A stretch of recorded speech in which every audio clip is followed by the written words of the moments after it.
Europe 1, le 22-30. L'écho du jour, Didier Hameau. Xavier Gandry, bonsoir. Bonsoir Didier. Vous êtes stratégiste indépendant, vous avez une longue expérience des marchés financiers. Alors, qu'est-ce que vous inspire cette remontée de la Bourse de Paris avec un CAC 40 au plus haut de l'année? Il faut y croire?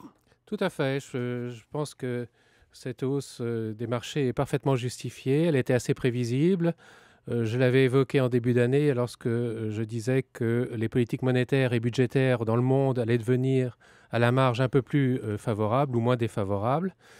Et au surplus, on a des publications macroéconomiques qui sont assez satisfaisantes, même si sur la période récente, le marché s'est un peu ému de certaines publications aux États-Unis, en Europe et en Chine. On peut les reprendre une par une, mais dans tous les cas, il n'y a pas lieu de nourrir des craintes exagérées. Et je pense qu'au contraire, la croissance a plutôt l'air de s'affermir pour les quelques mois à venir. Et encore une fois, on va avoir des politiques monétaires en Europe qui seront probablement encore plus accommodantes et une fin d'austérité dans le même continent qui devrait donner un peu plus d'air aux perspectives d'activité pour la fin de l'année 2014. Donc, un petit coup de pouce de la Banque Centrale Européenne, ça ne fait pas de mal, peut-être rapidement d'ailleurs. Oui, je pense qu'on va avoir une baisse des taux cette semaine. Elle est attendue par tout le monde. Elle ne va pas bouleverser complètement la donne. Ce n'est pas 25 centimes ou 50 centimes au mieux de moins sur les taux que l'activité repartira. Ce qui est important, c'est d'examiner un peu plus le discours de Mario Draghi sur la façon dont il pourrait résoudre l'équation évolution des perspectives macroéconomiques qui sont aujourd'hui revues à la baisse par la BCE. Donc comment lutter contre ça et comment lutter contre la fragmentation des marchés financiers, notamment avec des pays de la zone euro du Sud qui ont encore un peu de mal à sortir de l'ornière. Est-ce que la BCE peut aller aussi loin que la Réserve fédérale ou que la Banque du Japon? Parce qu'il y a quand même tout le débat avec l'Allemagne, ce bras de fer qui se poursuit. Quand on voit que le Japon a réussi à lever certains tabous, on peut nourrir des espoirs sur l'Europe, parce que c'était aussi inscrit dans les tables de la loi japonaise que d'être assez prudent en matière d'alimentation monétaire. Donc ce qui se passe au Japon, on peut très bien l'imaginer, voire transposer en Europe, pour peu que la situation l'exige, et je pense que c'est dans la tête de Mario Draghi. Alors pour vous, ça veut dire être plus offensif, on va dire, sur les marchés actions, en particulier sur des valeurs peut-être qui ont beaucoup baissé, qui ne sont pas vraiment remontées. Oui, à partir du moment où effectivement je nourris un certain optimisme sur le marché des actions, il y a tout lieu de croire que des valeurs dites un peu plus à risque que la moyenne méritent intérêt. Je pourrais citer le compartiment bancaire, les assurances, les valeurs cycliques, à l'exception toutefois des commodities et tout ce qui tourne autour des matières premières, que je vois plutôt inscrit dans un mouvement de baisse tendancielle qui ne va pas s'apaiser aujourd'hui. Donc une reprise de risque un petit peu. Tout à fait. Je pense que l'idée qu'on se fait de l'évolution de la doctrine de la Banque Centrale Européenne et l'abandon progressif même à mot couvert de l'austérité dans la zone euro, tout ça devrait susciter des vocations de la part des investisseurs pour prendre un peu plus de risques. Les annonces de François Hollande là, sur un PEA élargi, on l'attendait un petit peu avec les PME dedans, c'est un bon point. C'est effectivement dans le rapport des deux députés socialistes.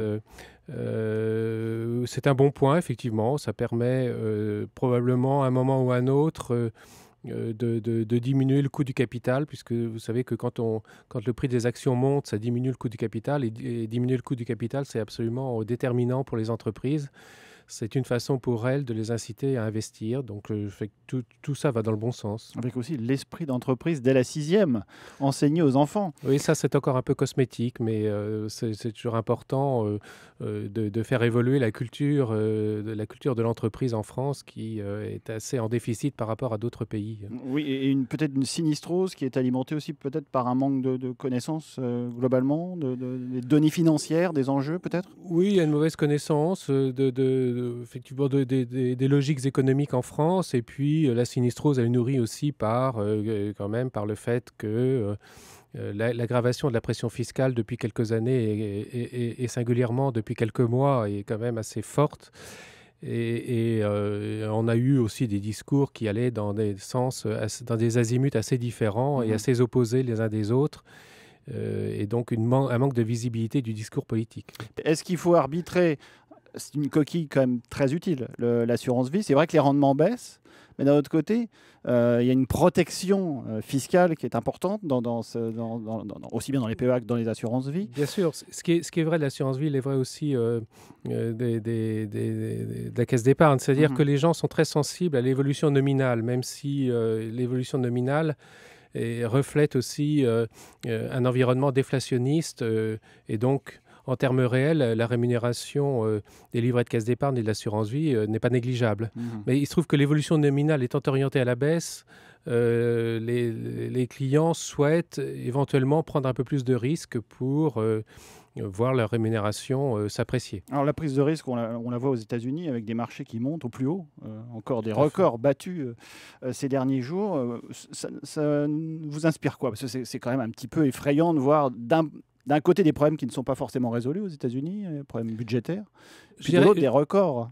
Les marchés sont faits pour être toujours plus hauts, c'est assez normal, puisque un marché n'est jamais que le reflet d'une capacité bénéficiaire des entreprises. Or, les bénéfices des entreprises ont vocation à monter régulièrement, puisque la croissance économique monte. Donc, en termes nominaux, il est normal que les marchés soient au plus haut. Encore une fois, c'est leur vocation. Et dire qu'aujourd'hui, les marchés aux États-Unis cassent leur plus haut, est-ce qu'ils sont surévalués pour autant? Ma réponse est plutôt non, dans la mesure où, d'ailleurs, les chiffres, les publications trimestrielles pour le premier trimestre en attestent, on a plutôt des surprises assez favorables. Donc la capacité bénéficiaire des entreprises américaines, qui elle aussi est au plus haut, quand on regarde les marges des entreprises cotées aux États-Unis, on a des niveaux jamais atteints. Donc le marché ne fait que refléter cet état de fait qui est que la croissance des États-Unis finalement est relativement solide, puisque lorsqu'on regarde encore une fois le premier trimestre, et si on retraite la croissance de la baisse des dépenses publiques et de l'effet stock, on a quand même une croissance de l'économie marchande qui est en hausse de 2,8%, ce qui est assez solide. Donc vous avez une croissance aux États-Unis qui est plutôt favorablement orientée. Vous avez des marges bénéficiaires qui sont élevées, une capacité bénéficiaire qui n'est pas entamée. Donc il est normal que les marchés le ratifient en montant. Et vous ne redoutez pas un effet réserve fédérale d'addiction, on va dire, à cette liquidité surabondante? Alors, il est très clair que l'action des banques centrales aujourd'hui n'est pas très académique. Dans la mesure où on imprime de la liquidité pour acheter des emprunts d'État, voire dans certains cas de la dette privée. C'est pas ce qu'on apprend dans les livres. Pour autant, a-t-on vraiment le choix? Ma réponse est non. Je pense que les banques centrales ont une double vocation. Premièrement, la vocation, c'est comme je le disais, de baisser le coût du capital, de la dette et des capitaux propres, en faisant monter le prix des actifs. C'est ce que la Fed fait très bien, pas tout à fait la BCE, mais la Fed en tous les cas. Et la deuxième vocation des banques centrales, c'est éventuellement de créer des évolutions nominales positives. Alors, ces évolutions nominales positives, ça peut être par la croissance en volume et par les prix. Alors, je ne dis pas qu'il faut relancer l'inflation, je dis simplement qu'un petit peu d'inflation, ça ne fait pas de mal lorsque le stock de dette des États est au niveau que l'on connaît aujourd'hui. Merci Xavier Gandry, stratégiste indépendant. Et vous pouvez retrouver cette interview sur le site internet d'Europe 1, europe1.fr. Merci beaucoup.